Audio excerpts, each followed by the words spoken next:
আমার তো মনে হয় জাহানারা ঠিকই কাজ করেছে। শোন, এসব ফাউল ছেলে মেয়ের দোকানে আসা ঠিক না। আচ্ছা দেখ, আমার অন্য কথা, ওই শার্টের মাপটা তাড়াতাড়ি নিয়ে নিয়ে আমার আর্জেন্ট দেওয়া লাগে, মানে এখন যদি পারিস এখন বানা নিয়ে যাও, বুঝছিস? তোর আমি আগে কইছি আমি আর মাপটা নিতে পারবো না। নি মন মেজাজ ভালো হলে আসবে, এখন চল চল। আরে তুই এরকম করছিস? এই বাবা কি দিব, তুই টাকা শেষ কি? মাপ নিতে হবি তো রে ভাই, মাপ নিতে হবি তো। আগে মাপ নিতে হবি, মানে জামা কাপড় বানানোর পরে তো মাপ নেওয়া যাবে না। মাপ দিগায় সি সি সি সি ফজলু, এই তোমার কাস্টমারের সাথে ব্যবহারের সিরি আমি নিজে চোখে দেখলাম। এরকম করে তুমি কাস্টমারের সাথে ব্যবহার করতেছো, রাব ব্যবহার। সি সি সি সি সি মুমতাজ ভাই নাই তোমার ফ্রেন্ড হয়, কিন্তু সে তো এখন তোমার এই দোকানের সম্মানিত কাস্টমার, তাই না? তার সাথে তো ভালো ব্যবহার করতে হবে, নাহলে তোমার ব্যবসা কিরকম করে চলবে কও তো? না তুমি খাঁটি কথা কইছো। না আমার বন্ধু তো মুমতাজের সাথে একটু ফান করতেছিলাম বন্ধু। আমরা এমনি আমরা একটু চড়া গলায় কথা বলি আর খেলার নাম বাবাজি। কষ্ট না, ওই যে তোর ভাবির কাছে কষ্ট না। হ্যাঁ ঠিক আছে ঠিক আছে, আরে রাখ লাগবে না। হয়েছে কি ভাবি, মানে কথা হয়েছে কি? আচ্ছা থাক মুমতাজ ভাই, কিচ্ছু কওয়া লাগবে না। আমি আপনার কথা দিছি, আপনি মাপটা দিয়ে যান ঠিকঠাক।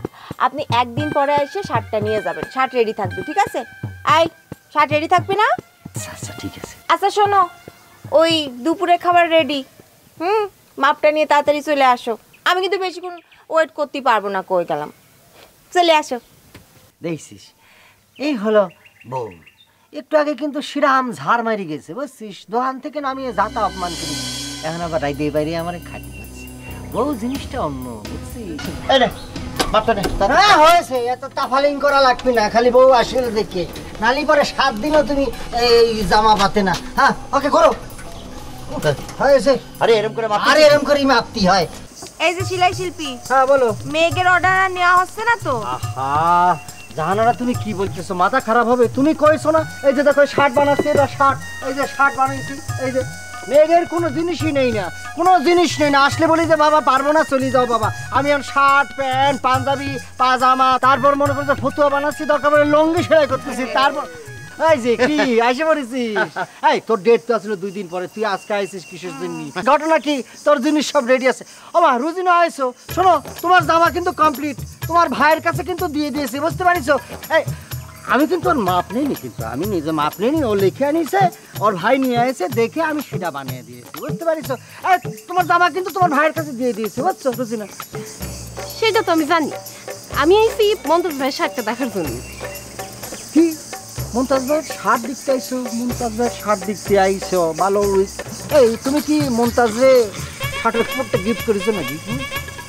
এ ফজলু, তুই এত কথা করছিস কি রে? রোজিনার সাথে এত কথা করার দরকার আছে? ভাবি এখানে দাঁড়ায় আছে না, এই মেয়েদের সাথে কথা বলার অভ্যাস তোর গেল না এখনো? ধরো আই, তুমি ফজলু ভাইয়ের সাথে এবার করে কথা করছো কিসের জন্য? আমি তোমাকে একটা শার্ট পিস গিফট করছি, এটা ফজলু ভাই জানলে কি অসুবিধা? হাইসা হাইসা তো লজ্জা পাতি হবে না? লজ্জা পাচ্ছে আবার?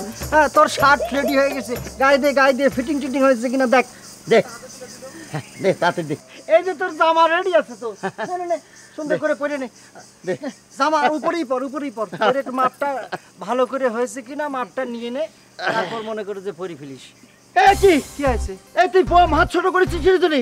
আরে বাবা রে, ছোট করেছি এই জন্য বাহাতে তুই ঘড়ি বলিস না তো, ঘড়ি দেখার জন্য তো বারবার এরকম করে উঠাতে হবে, এই জন্য ছোট করেছি, ঘড়ি দেখার সুবিধার জন্য।